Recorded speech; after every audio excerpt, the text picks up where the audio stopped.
The live TV, सच सबसे आगे।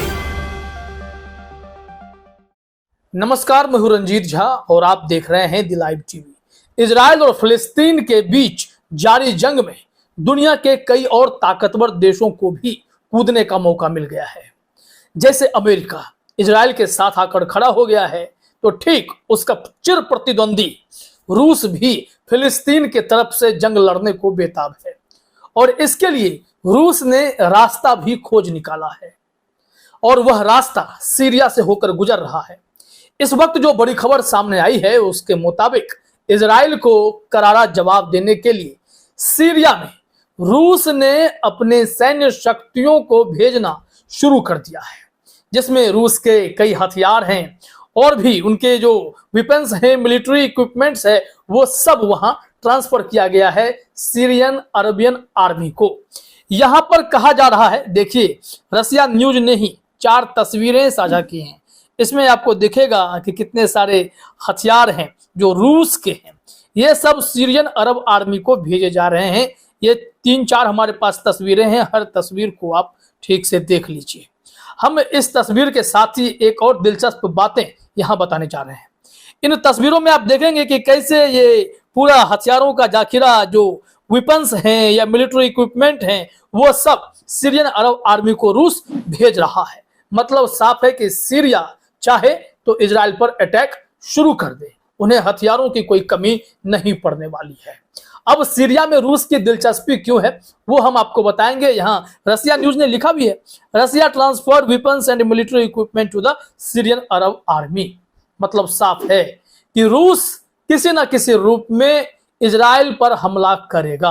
वो सिर्फ इसलिए क्योंकि उसका एक नंबर का दुश्मन अमेरिका इस वक्त इजराइल के साथ खड़ा है। पुतिन ने चेतावनी दी थी कि इजराइल और फिलिस्तीन के जंग में अमेरिका ना कूदे, नहीं तो हम यूक्रेन की तरह ही इजराइल को भी बर्बाद कर देंगे। अब सीरिया जो यहां पर केंद्र बिंदु बनता जा रहा है, फिलिस्तीन में हमास से लड़ाई इजराइल की चल रही है और उधर लेबनान में हिजबुल्लाह भी और लेबनान की सरकार भी अब इजराइल के खिलाफ हो गई है।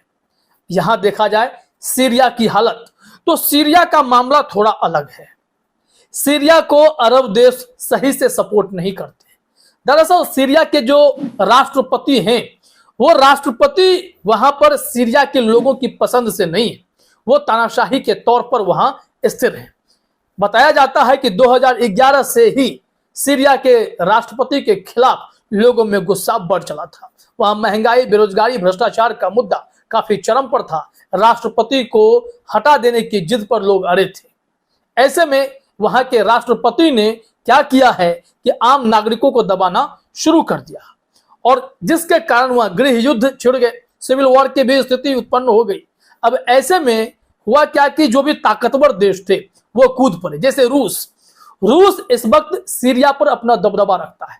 रूस की सेना कई वर्षों से सीरिया में जमी हुई है और सीरिया के राष्ट्रपति की मदद करती है। वहां के नागरिकों में उन्हें कोई दिलचस्पी नहीं है। इस वजह से कभी कभी रह रहकर रूस सीरिया के उन बगावती लोगों पर हमला भी कर देता है, जिसके चलते वहां पर कई लोग बेमौत मारे जाते हैं।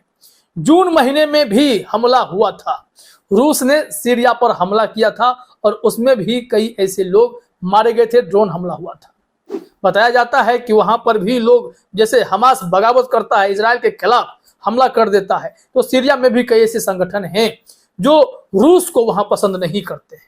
क्योंकि रूस ने सीरिया के राष्ट्रपति की मदद करनी शुरू कर दी, तो वहां राष्ट्रपति निश्चिंत हो गए कि हमारी सत्ता तो बच गई।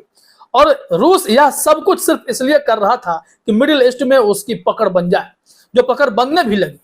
अब यह देख अमेरिका छटपटा उठा, जो मिडिल ईस्ट में अपनी पकड़ मजबूत करना चाहता है, जबकि अमेरिका को लोग वहां भाव नहीं दे रहे हैं।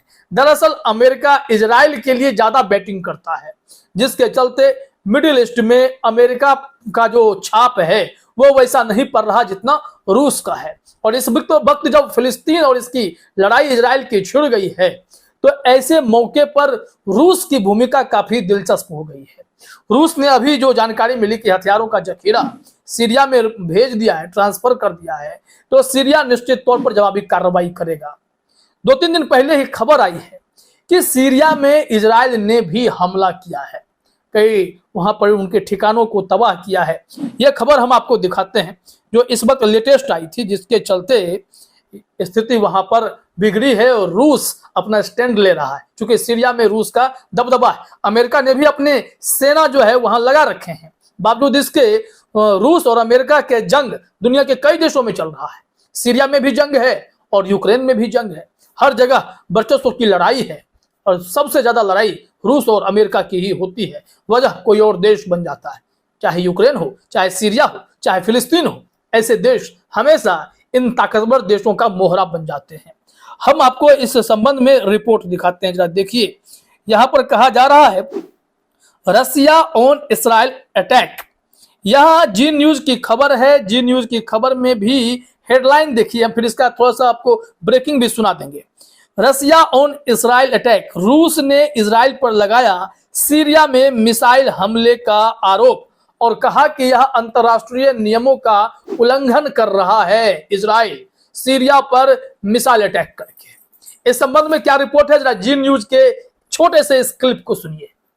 रूस ने इजराइल पर सीरिया में मिसाइल हमले करने के आरोप लगा दिए। रूस का जो विदेश मंत्रालय है उसने सीरिया में मिसाइल अटैक को अंतर्राष्ट्रीय कानून का उल्लंघन करार दिया है। तो देख लिया आपने, अगर इजराइल ने सीरिया पर हमला किया है और सीरिया में रूस की सेना जमी हुई है, सीरिया के राष्ट्रपति को संरक्षण देती है, तो ऐसे परिस्थिति में कैसे रूस कार्रवाई नहीं करेगा। इस वजह से वहां पर और अपने फौज की शक्तियां बढ़ा रहा है रूस और हमला करने की बड़ी तैयारी चल रही है। इस संबंध में जुलाई में एक खबर आई थी कि सीरिया में रूस और अमेरिका में भिड़ंत हुई थी। फिर से यह सिलसिला सा चल पड़ा है, जरा देखिए अपने स्क्रीन पर। नवभारत टाइम्स की हेडलाइन है, सीरिया में भिड़े रूस और अमेरिका, पुतिन के लड़ाकू विमानों ने यूएस प्रेडेटर ड्रोन पर बरसाए गोले। यहाँ पर यह खबर जो है बेहद दिलचस्प है, थोड़ा सा डिटेल में और देखते हैं। यहीं पर लिखा हुआ है रसिया अटैक ऑन यूएस, रूस और अमेरिका के बीच वैसे ही तनाव अपने चरम पर है। इस बीच सीरिया में दोनों के लड़ाकू विमान और ड्रोन आमने सामने आ गए। खबर है कि अमेरिकी वायु सेना के रिपर ड्रोन पर रूसी लड़ाकू विमानों ने हमला कर दिया, जिसमें अमेरिकी ड्रोन बुरी तरह क्षतिग्रस्त हो गया। यानी कि अब सीरिया में भी रूस अमेरिका की भिड़ंत है, यूक्रेन में भी है और फिलिस्तीन में भी। फिलिस्तीन और इजराइल की जंग में अमेरिका के कूदने की वजह से रूस ने भी दिलचस्पी दिखा दी और सीरिया, लेबनान, फिलिस्तीन, ये सब, ईरान, सब मिलकर इस वक्त इजराइल पर हमला करना चाहते हैं और कई देशों ने हमले शुरू कर दिए हैं। अमेरिका की लाख मदद इजराइल को मिले, लेकिन इजराइल अपना नुकसान अच्छे से समझ रहा है। अब इस संबंध में थोड़ा सा डिटेल में हम आपको ये बताते हैं कि वहां रूस की सेना सीरिया में करती क्या है। इसको लेकर हमने आपको जो ब्रीफिंग बताई है, दरअसल बात वही है जो सीरिया में विद्रोह छिड़ा था, राष्ट्रपति को अपनी सत्ता बचाए रखनी थी और इसके लिए रूस की मदद उन्हें मिली तो वो खुश हो गए। बाद में अमेरिका से भी मदद मिलने लगी तो भी उनके लिए अच्छी स्थिति। तो इसी कारण से जिसका वर्चस्व वहां पर ज्यादा हो रहा है वो एक दूसरे पर हमला कर रहा है। आज तक ने लिखा भी है, युद्ध के आग में जलते सीरिया में रूस की आर्मी क्या कर रही है, क्यों यूक्रेन के जंग के बीच ये देश भी हुआ है हमलावर। यहाँ बताया गया है रूस यूक्रेन जंग के बीच रूस ने सीरिया पर भी बड़ा हवाई हमला किया। उसे इस अटैक की जवाबी कार्रवाई माना जा रहा है जो सीरियाई विद्रोहियों ने रूस पर की थी।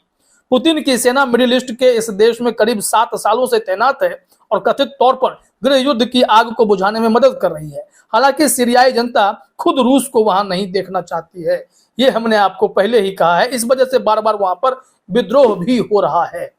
अब इसी कारण से रूस और अमेरिका की लड़ाई सीरिया में भी है और यहां भी छिड़ गई है। तो देखिए कि इस जंग का कितना भयंकर रूप सामने आता है। क्या वाकई में एक और विश्व युद्ध की तरफ दुनिया बढ़ रही है? धीरे धीरे तस्वीरें साफ हो जाएंगी। फिलहाल इस वीडियो में इतना ही। आप सभी का हमसे जुड़ने के लिए बहुत बहुत धन्यवाद। द लाइव टीवी, सच सबसे आगे।